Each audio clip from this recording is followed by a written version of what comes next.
Paano naligwak ang superstar at national artist for film and broadcast arts Nora Honor at ang nag-iisang Diamond Star Maricel Soriano sa Metro Manila Film Festival?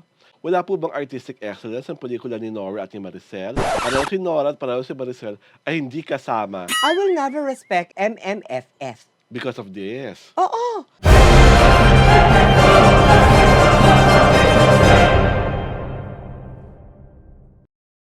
Bago namin dalirutin kung paano naligwak ang superstar at national artist for film and broadcast arts Nora Honor at ang nag-iisang Diamond Star Maricel Soriano sa Metro Manila Film Festival, pangalanan muna natin ang pinilang top 6 finished films na mapapanood natin ngayong Disyembre. Una, ang When I Met You in Tokyo na pinagbibigyan ni Christopher De Leon at ang star for all season, Vilma Santos. Pangalawa, ang Becky and Badette na pinapangunahan ng mga bagong comedy queens, si Eugene Domingo at si Pokwang.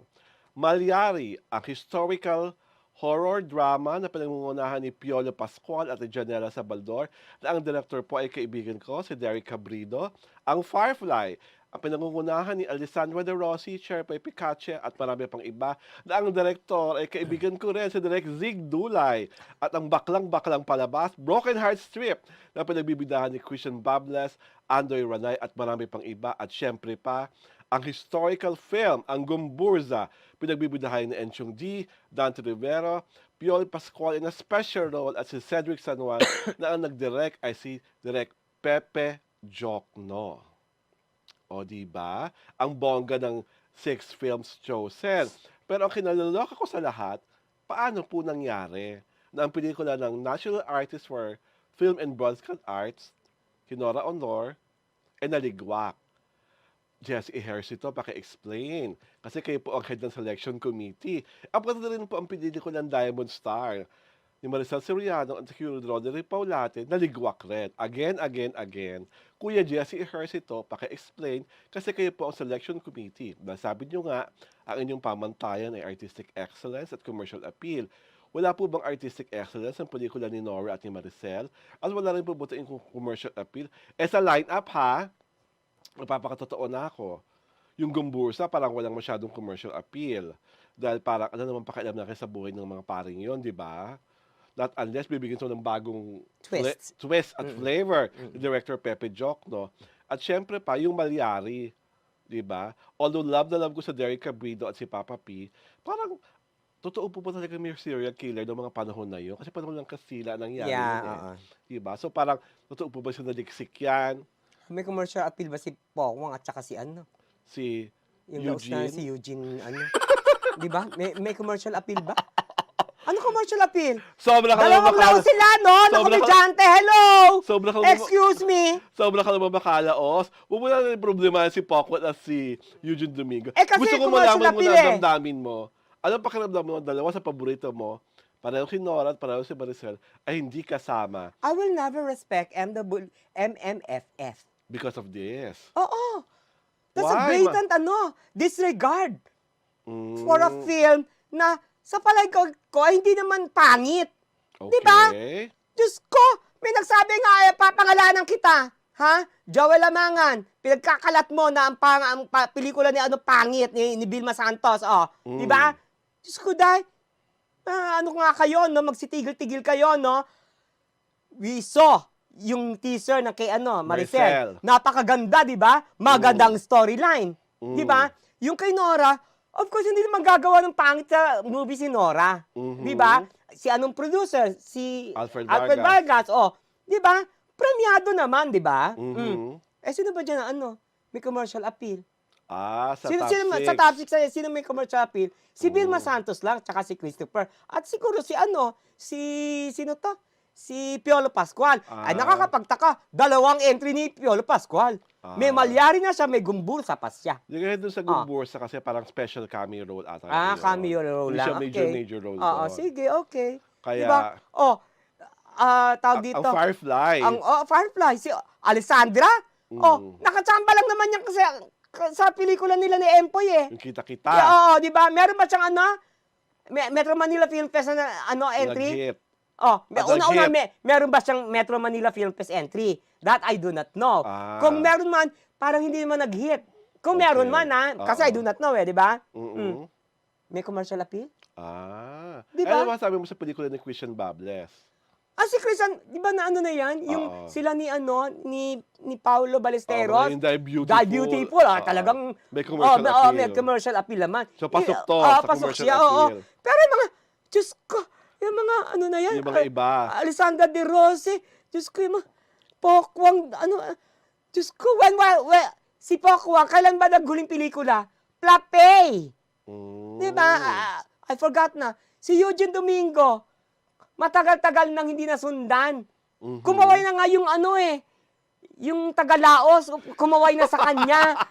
Ano ba? Skuday. Pero ano makasabi mo, Mara, na meron tayong ibang mga katotong manunulat na na talagang lalo pang sinasaktan ng damdamin ng mga Noranian at tinora o na pagkasabing national artist pero ligwak. Ay, meron nga dyan hindi national artist Nakapasok ka pero hindi ka national artist. Mas pipiliin ko na yung national artist ka. Di ba, kaysa di ba, meron pang issue yan dati, binawian ng award, di ba nakakaya yun? Ano ka ba? Diyos ko dahil, at least si Nora Honor, national artist.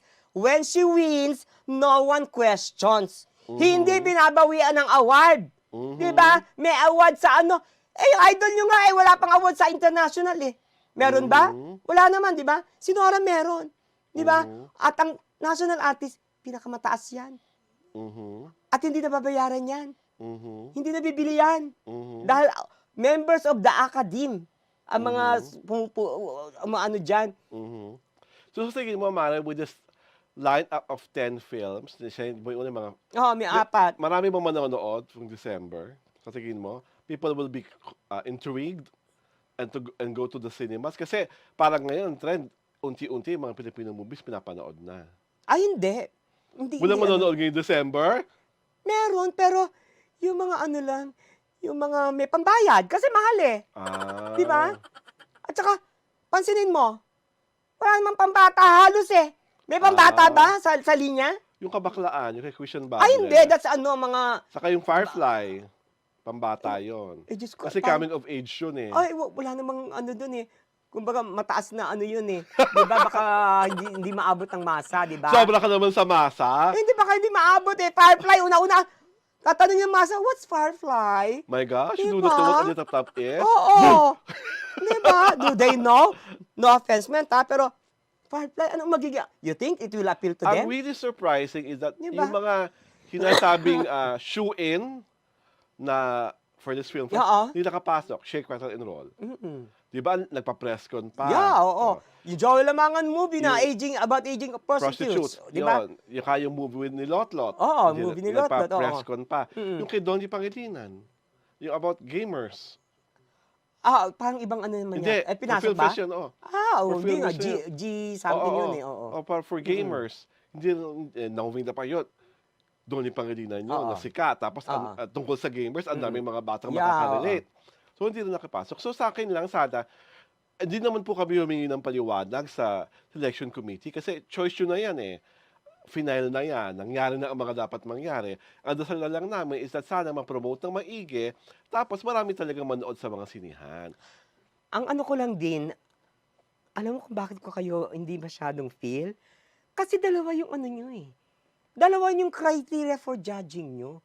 Merong for yung finished film, meron yung finished script. Okay. Diba?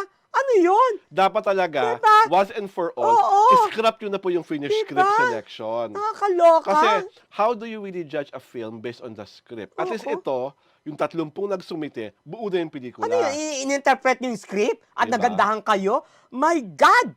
Diyos ko, dahil. Di kaya nga sa akin, lang kayo. sana yung finished script, wag na siyang gawing criteria ever. Oo, hindi. Labanan talaga dapat finished film. O kaya, isa lang. Kung finished script. Kung finished film. Di ba? Anong klaseng judgment yon? Saan man nakakita? Pag nag-judge ka ba ng beauty contest, dalawa yung criteria mo? Di ba? Isa lang naman. Di ba pang kalahatan yon? Wala tayong magagawa. Yun talaga rules bakit nila yung Cannes Film Festival? May ganun ba sila? That I cannot di ba? answer. My God! Use this! Charot!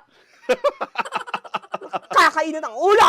May naman ang una mo, parang gusto ko na lalaki, paus ka. Hindi! Nabalik na ako! Di ba? You're so back from outer Yes! I'm space! so back in my fighting form! Ang bongga! Diba? At dahil dyan, inaanyayahan po kayo na mag-subscribe sa aming YouTube channel sa Diario Tirada at i-follow nyo kami sa Facebook page para hindi kayo maiiskupan. Ito po si Alwin Ignacio, the diva that you love. Kasama ko ang babaeng girera, ang aking kumaring ultra maldita. Hi, this is Alex Brosas. Ito po ang Tarayana Talakayan Showbiz Edition.